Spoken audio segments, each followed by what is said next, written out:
Hi, I'm Yvonne. I'm Director of Visitor Experience at Lord Cultural Resources. I am super excited today to welcome my special guest, Marcy Grossman. Thank you, Yvonne. It's such a pleasure to be here on this amazing video series. I'm Marcy Grossman. I'm Canada's ambassador to the UAE, and it's a thrill for me to be here as well.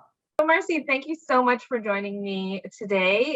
I think it would be great if all our viewers from Lord Cultural Resources knew a little bit about yourself and how you came to this position and your role as ambassador in the UAE. Wow, that's a long story. So make a long story short, but thank you so much for the honor of being on your series, and happy 40th anniversary to the Lord Culture family. I'm a criminal psychologist by training. They let me out of jail to join the Foreign Service 20 years ago. I did 4 postings in the US. Then I got posted to Dubai for 1 year. And then I moved from Dubai to Abu Dhabi. So my specialty is countries that start with the word United. That's a joke.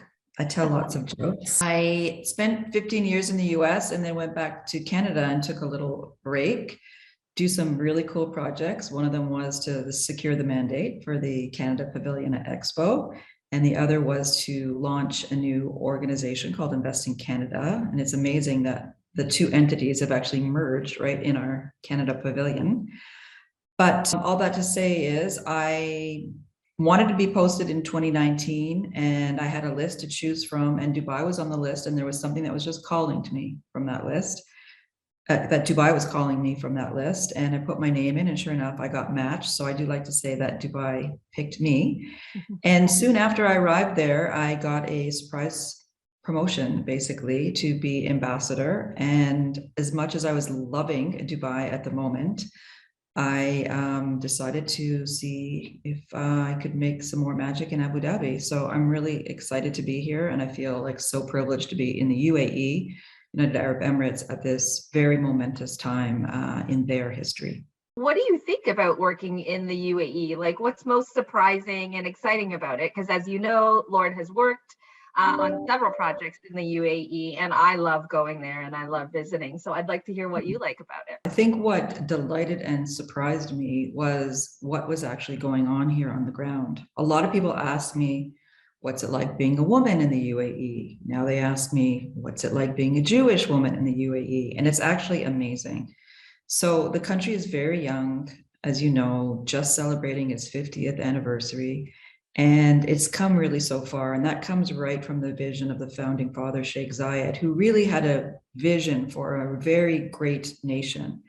And issues like women's engagement, economic prosperity, equality, diversion, inclusion, tolerance, these were all part of the founding fathers' vision. And they have been basically articulated by the UAE over the last 50 years. So when you get here, you are just, as I said, surprised and delighted by the type of economic growth they've been able to achieve, the innovation, the role of women in society. It's very powerful stuff.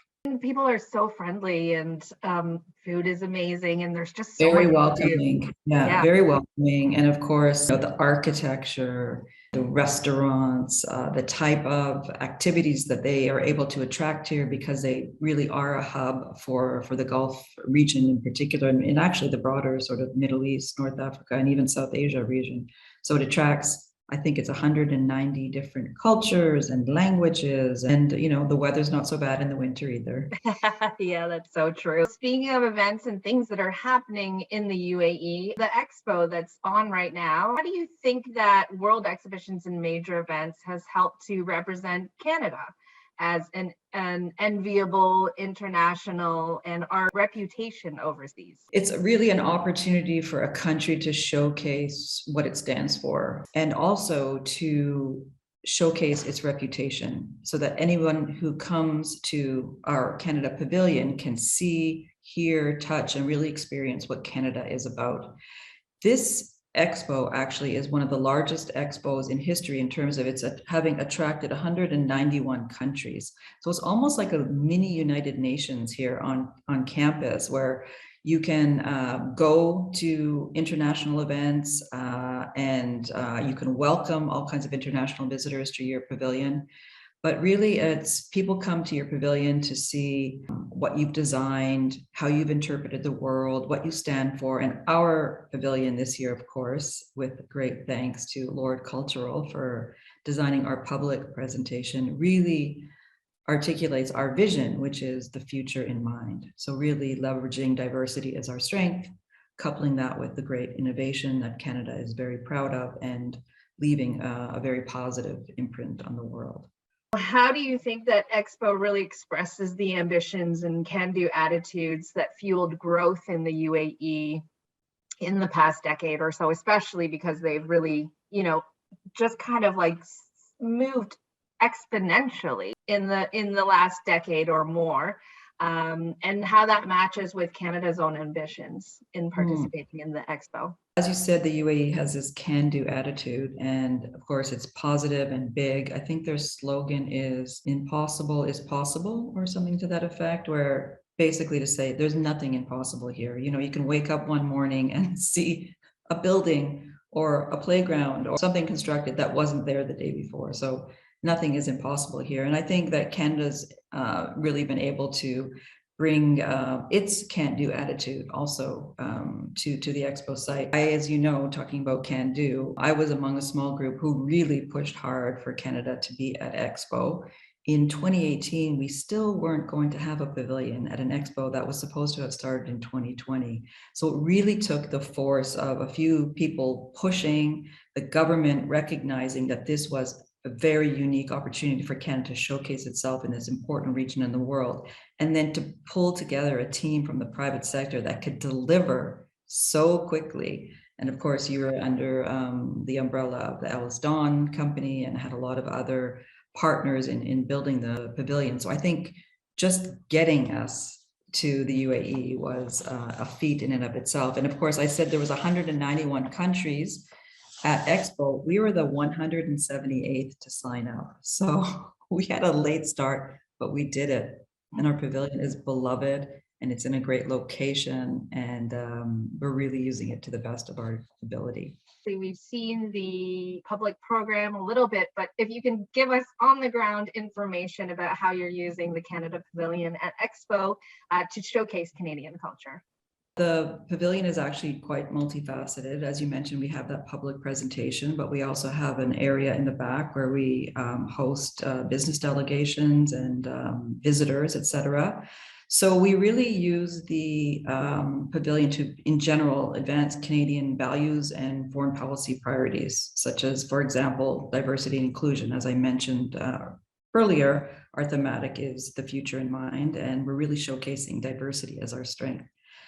Just to give you an example of how we're using the pavilion on the private side, last December at the pavilion, I hosted the first ever Hanukkah celebration that had Emirati officials lighting a huge 4-meter high Hanukkah menorah, marking the holiday with the local Jewish community. And it was a really amazing opportunity to bring different cultures together and use the pavilion for showcasing some of our values and using the space in that way.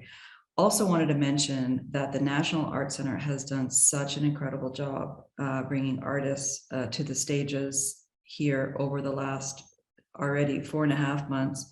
They've probably brought 150 artists.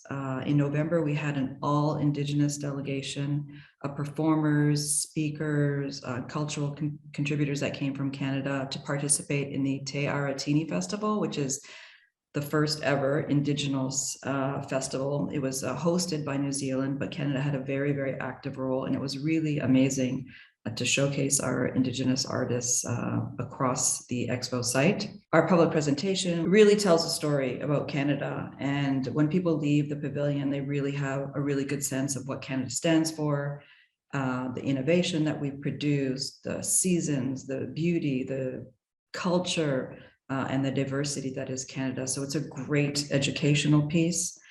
And finally, I wanted to mention that there's all kinds of Canadian culture on the Expo site, not just at our beautiful pavilion, but we have, for example, in the Al Wasl Dome, which is a probably the world's largest theater, rotunda theater.